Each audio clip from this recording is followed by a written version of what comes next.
अस्सलाम वालेकुम। Catch up training series के लास्ट लेसन में हमने सर्कल टूल और पॉलीगॉन टूल को पढ़ा था। आज के लेसन में हम आर्क टूल को कवर करेंगे। कैचअप के अंदर हमारे पास 4 किस्म की आर्क्स होती हैं, जिसमें 2 पॉइंट आर्क्स जो हमारी सेंटर पॉइंट से ड्रा होती है। सेकंड नंबर पे हमारे पास एक और 2 पॉइंट आर्क होती है जो बल्ज के साथ ड्रा होती है। थर्ड नंबर पे हमारे पास 3 पॉइंट आर्क होती है और 4 नंबर पे हम 2 पॉइंट के साथ क्लोज आर्क को ड्रॉ कर सकते हैं, जिसे हम पाई कहते हैं। ओके, तो लेसन को स्टार्ट करते हैं।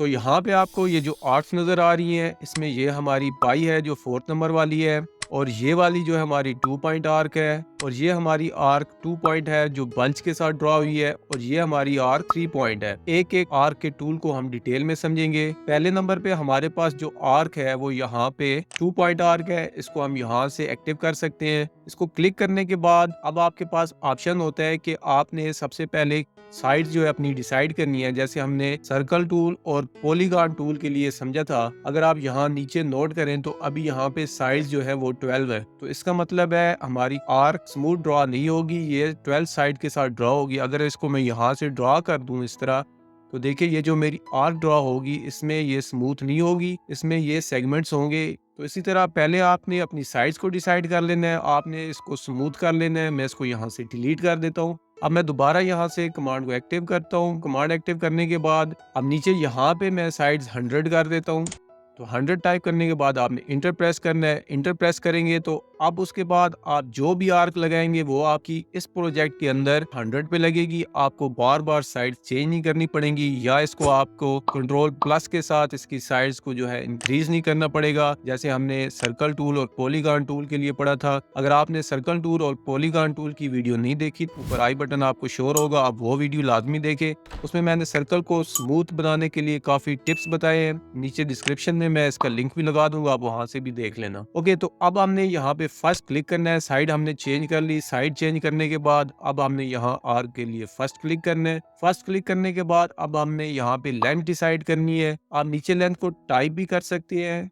आपने जितनी भी लेंथ टाइप करनी हो, आपने जितने फीट या जो आपके यूनिट होंगे उसके मुताबिक आपने टाइप करनी हो, वो लेंथ आप यहाँ पे टाइप कर सकते हैं। ओके, लेंथ डिसाइड करने के बाद आपने सेकंड क्लिक कर देना है। अगर आप टाइप करेंगे तो उसके बाद आपने इंटर करना है। अगर आप टाइप नहीं कर रहे, जैसे मैंने टाइप नहीं किया, तो मैं यहाँ पे सेकंड क्लिक करूंगा। सेकंड क्लिक करने के बाद अब आपने एंगल डिसाइड करना है कि आपने कितने एंगल की आर्क लगानी है। तो यहाँ पे देखें, अब जो मेरी आर्क है वो क्वार्टर सर्कल बन रहा है, मतलब कि यहाँ पे अब मेरा जो एंगल है वो 90 है। तो अगर मैं यहाँ पे 45 पे देना चाहता हूँ तो मैं 45 टाइप कर सकता हूँ। एग्जैक्ट मैं प्रिसाइज एंगल लगा सकता हूँ। अगर मैं इसको वैसे ही क्लिक कर दूं तो नीचे आप देखें यहाँ पे मेरा एंगल जो है बार बार चेंज हो रहा है। तो यहाँ पे जो भी एंगल डिस्प्ले हो रहा होगा उधर अगर मैं नेक्स्ट क्लिक कर दूंगा अपना, तो मेरा उतना एंगल ड्रॉ हो जाएगा। अगर मैंने प्रीसाइज लगाना है, मैंने 45 लगाना है, तो यहाँ पे मैं 45 टाइप कर दूंगा। उसके बाद इंटर प्रेस करूंगा। इतनी भी लेंथ मैंने लगाई थी, स्पेसिफाई की थी, उस लेंथ के मुताबिक यहाँ पे 45 एंगल से एक आर्क जो है वो इस सेंटर पॉइंट से ड्रॉ हो चुकी है। इसी तरह नेक्स्ट हमारे पास जो आर्क होती है वो भी 2 पॉइंट होती है। ये भी हमने 2 पॉइंट आर्क ड्रॉ की थी। तो जो बेसिक हमारी स्केचअप के अंदर आर्क होती है, जिसका ज्यादा यूज होता है, वो यही आर्क होती है। इसकी जो शॉर्टकट की है वो ए होती है। आप अपने कीबोर्ड से ए को प्रेस करके भी इसको एक्टिव कर सकते हैं, और आप इसको क्लिक करके भी एक्टिव कर सकते हैं। तो अभी देखें ये मेरी कमांड एक्टिव हो चुकी है। अभी यहाँ पे 2 पॉइंट आर्क ड्रॉ करने के लिए साइड जो है हमने इसकी डिसाइड कर लेनी है। मैं इसकी 100 कर देता हूँ। 100 साइज करने के बाद अब देखें यहाँ पे मैं लेंथ डिसाइड करूंगा। मैं 20 फीट इस दफा टाइप कर देता हूँ। तो यहाँ पे मैंने 20 फीट को टाइप कर दिया। 20 फीट टाइप करने के बाद अब मैंने यहाँ पे आर्क का बल्ज जो है वो स्पेसिफाई करना है कि मैंने कितने बल्ज पे आर्क ड्रॉ करनी है। अब ये आपने याद रखना है, ये आर्क का रेडियस नहीं है। ये सर्कल जो होता है हमारा उसका रेडियस नहीं है, ये बल्ज है। जो सर्कल का रेडियस होता है वो उसके सेंटर पॉइंट से होता है, तो ये हमारा सेंटर पॉइंट से नहीं है। तो इसमें आपने बल्ज के हिसाब से जो डिस्टेंस है उसको स्पेसिफाई करना है। मैं यहाँ पे 4 फीट टाइप कर देता हूँ। 4 फीट टाइप करने के बाद तो देखिए अब जो ये मेरी आर्क ड्रॉ हुई है इसका सेंटर पॉइंट यहाँ पे आ रहा है, लेकिन बल्ज को मैंने इस पॉइंट से दिया था। और ये मेरी 2 पॉइंट आर्क है। फर्स्ट पॉइंट मेरा ये है और सेकंड पॉइंट मेरा यहाँ पे है। तो इस तरह आप कोई भी आर्क ड्रॉ कर सकते हैं। आपने उसको किसी बल्ज के हिसाब से ड्रॉ करना हो। फॉर एग्जाम्पल मैं यहाँ पे एक रेक्टेंगल ड्रॉ कर लेता हूँ। यहाँ पे रेक्टेंगल ड्रा करने के बाद अब मैं यहाँ पे अगर एक आर्क ड्रा करना चाहता हूँ, तो यहाँ से मैं अपने इस टूल को एक्टिव करूँगा। टूल एक्टिव करने के बाद अब मैंने ये पॉइंट और ये पॉइंट लिया। फर्स्ट पॉइंट और सेकंड पॉइंट मैं लेने के बाद अब मैं यहाँ से बल्ज को डिसाइड करूँगा कि मैंने कितने बल्ज पे और किस एंगल पे लगानी है। अगर मैंने ब्लू एक्सिस के मुताबिक लगानी है तो मैं एरो की का भी यूज़ कर सकता हूँ, अप एरो की का। और अगर मैंने इसको लॉक करना है किसी स्पेसिफिक इन्फ्रेंस पे, मैं इसको ग्रीन पे लॉक करना चाहता हूँ, तो आपने अपने कीबोर्ड से लेफ्ट एरो को प्रेस करना है, जिससे आपका इन्फ्रेंस जो है वो ग्रीन पे लॉक हो जाएगा, जैसे हम सेम बाकी टूल्स के लिए यूज़ करते हैं। अगर आप इन्फ्रेंस को लॉक करना समझना चाहते हैं कि कैसे हम कीबोर्ड के जो शॉर्ट कीज़ हैं उनकी मदद से हम अपने इन्फ्रेंस को किसी स्पेसिफिक डायरेक्शन में लॉक कर सकते हैं, तो प्रीवियस लेसन लाजमी देखें, वहाँ पे मैंने सब कुछ चीज़ों को डिटेल में बताया हुआ है। तो अब देखें यहाँ पे जो मैंने मेंशन करना है वो बल्ज डिस्टेंस मेंशन करना है कि यहाँ पे मेरा कितना होना चाहिए। तो अब यहाँ पे मेरा सर्कल का रेडियस नहीं होगा, इस बात का आपने ख्याल रखना है। तो यहाँ पे देखिए अब मैं जितना भी दूं 4 फीट दे देता हूँ। तो देखिए अब जो मेरी आर्क ड्रॉ होगी वो यहाँ से इस पॉइंट तक 4 फीट बल्ज है मेरा। तो यहाँ इस सेंटर पॉइंट से मेरा जो इस पॉइंट का डिस्टेंस है, वो जो रेडियस बनेगा वो कुछ और होगा। 2 पॉइंट आर्क को इस तरह आप ड्रॉ कर सकते हैं, ये हमारी ज्यादा यूज होती है कमांड। नेक्स्ट हम 3 पॉइंट आर्क को पढ़ते हैं। यहाँ से 3 पॉइंट आर्क के टूल को आप यहाँ से एक्टिव कर सकते हैं। इस पे क्लिक करने के बाद अब आपने यहाँ पे फर्स्ट क्लिक करना है।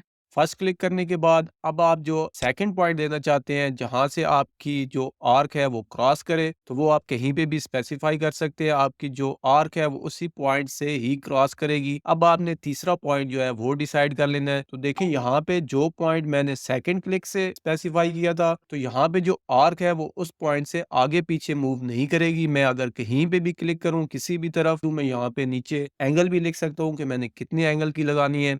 फॉर एग्जाम्पल मैं यहाँ पे 135 टाइप कर देता हूँ, तो यहाँ पे जो आर्क है वो उसी पॉइंट पे फिक्स रहेगी और एक 135 के एंगल से यहाँ पे ड्रा हो जाएगी। तो देखिए अब यहाँ पे हमने साइड्स को चेंज नहीं किया था, तो हमारी जो आर्क है वो सेगमेंट में शो हो रही है। अगर आप इसी को आप यहाँ से स्मूथ करना चाहते हैं तो आप कंट्रोल और प्लस का यूज कर सकते हैं। आपने कंट्रोल के बटन को होल्ड करना है और इस तरह आप प्लस के साइन को इंटर करते रहे, बार बार आपने दबाते रहना है, तो आपकी साइड इंक्रीज हो जाएंगी। इवन कि आप इसको 100 तक कर सकते हैं बाद में। और अगर आपने इसकी स्मूथनेस को कम करना है तो आप कंट्रोल और उसके साथ माइनस की का यूज करते रहे अपने कीबोर्ड से, तो आपकी जो है वो सेगमेंट्स बढ़ते जाएंगे और इसकी स्मूथनेस आर्क की कम होती जाएगी। इवन कि ये 5 2 3 जितने पे भी आप इसका रखना चाहते हैं, देखिए यहाँ पे अब मेरी कन्वर्ट हो चुकी है आर्क पॉलीगॉन के एक पोर्शन में। तो इस तरह आप 2 पॉइंट आर्क और 3 पॉइंट आर्क का यूज कर सकते हैं अपने किसी भी प्रोजेक्ट के लिए। तो यहाँ पे हमने अब जितनी भी आर्क्स क्रिएट की, तो इनसे हम कोई सरफेस क्रिएट नहीं कर पा रहे। सरफेस क्रिएट करने के लिए हमें एक और यहाँ पे लाइन लगानी पड़ेगी, जिससे हमारी जो है सरफेस क्रिएट होगी,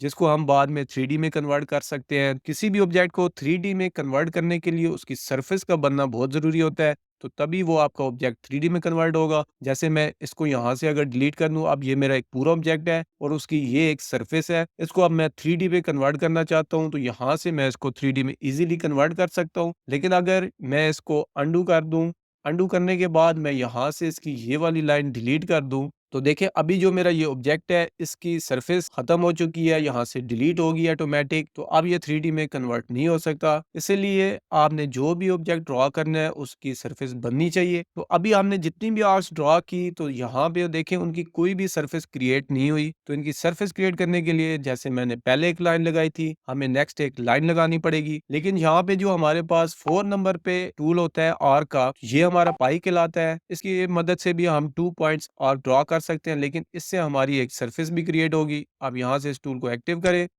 टूल को सिलेक्ट करने के बाद अब आप कहीं पे भी अपने आर्क का जो सेंटर पॉइंट है उसको स्पेसिफाई करें। सेंटर पॉइंट स्पेसिफाई करने के बाद आपने अब जो है अपनी आर्क का रेडियस जो है उसको स्पेसिफाई करना है। ये जो हमारी लेंथ आ रही है ये बेसिकली हमारे आर्क का रेडियस है। तो यहाँ पे आप जितनी भी लेंथ देंगे वो उतने ही रेडियस की आर्क ड्रॉ होगी। तो अब सेकंड पॉइंट मैं यहाँ पे कर रहा हूँ और उसके बाद अब मैंने यहाँ पे एंगल डिसाइड करना है कि मैंने कितने एंगल पे देना है। तो चले मैं 17 पे क्लिक कर देता हूँ। अब देखिए यहाँ पे जो मेरी आर्क ड्रॉ हुई है वो 2 पॉइंट आर्क ड्रॉ हुई है और इसके साथ यहाँ पे एक सरफेस भी क्रिएट हो गई है। इस तरह हम आर्क का यूज कर सकते हैं अपने स्केचअप के अंदर। तो आज के लेसन में हमने जितनी भी हमारी आर्ट्स थी इनको हमने डिटेल में पढ़ा। अगर आपको किसी भी टॉपिक की समझ नहीं आई, किसी भी टूल की समझ नहीं आई तो आप मुझे नीचे कमेंट सेक्शन में कमेंट करके बता दिया करें। मैं उस टूल को दोबारा से आपको इजी तरीके से किसी और मेथड से समझाने की कोशिश करूंगा। तो अगर वीडियो अच्छी लगी हो तो वीडियो को लाइक करें, चैनल को सब्सक्राइब करें, साथ दिए गए बेल आइकन को प्रेस करें ताकि नए आने वाली वीडियो का नोटिफिकेशन आपको मिलता रहे।